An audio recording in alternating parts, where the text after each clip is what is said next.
ఈ రోజుకు ఒక ప్రత్యేకత ఉంది. గత సంవత్సరం ఇదే 30వ తారీఖు ఒక రాక్షస పాలనను, రాబందుల పాలనను అంతమొందించి ప్రజాపాలనకు ఆమోదం తెలిపిన రోజు ఈ నవంబర్ 30వ తారీఖు.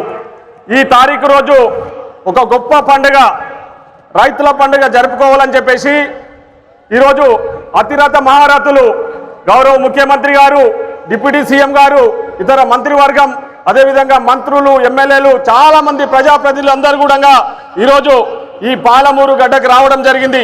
వాళ్ళందరూ కూడా పేరు పేరున స్వాగతం పలుకుతూ ఈ కార్యక్రమంలో పాల్పంచుకుంటున్న ముఖ్యంగా రైతులకందరూ కూడా పేరు పేరున హృదయపూర్వక ధన్యవాదాలు తెలియజేస్తూ ఈ ప్రజాపాలనలో రైతులకు అన్ని రకాలు కూడా ఆదుకోవాలని చెప్పేసి ఇచ్చిన హామీలన్నీ నెరవేర్చిన సందర్భంగా ఈరోజు ఈ పండుగ జరుపుకుంటా ఉన్నాం.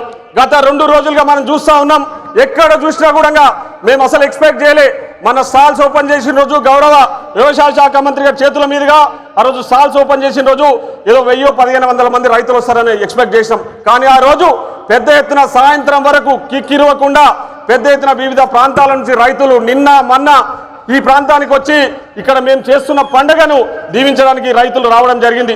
ఈ రోజు కూడా ఉదయం నుంచి మేము ఎక్కడ చూసినా కూడా ముఖ్యంగా ఉమ్మడి మహబూబ్నగర్ జిల్లాలో ఒక పండుగ వాతావరణం లాగా రైతులు స్వచ్ఛందంగా ఈరోజు మన పండుగకు రావడం జరిగింది. ఈరోజు ఈ జరుపుకుంటున్న పండుగ మీకోసం, ఈరోజు రాజకీయాల కోసం కాదు, ఈరోజు రైతుల కోసం ఈ పండుగ జరుపుకుంటా ఉన్నాం.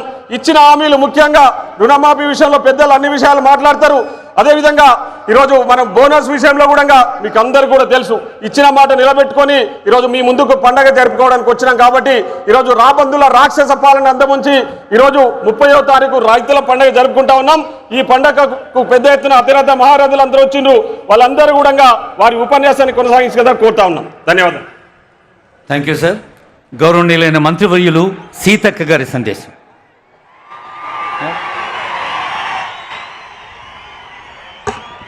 రైతు పండుగకు అశేషంగా తరలి వచ్చినటువంటి మా రైతన్నలకు, రైతు బిడ్డలకు, రైతు కుటుంబ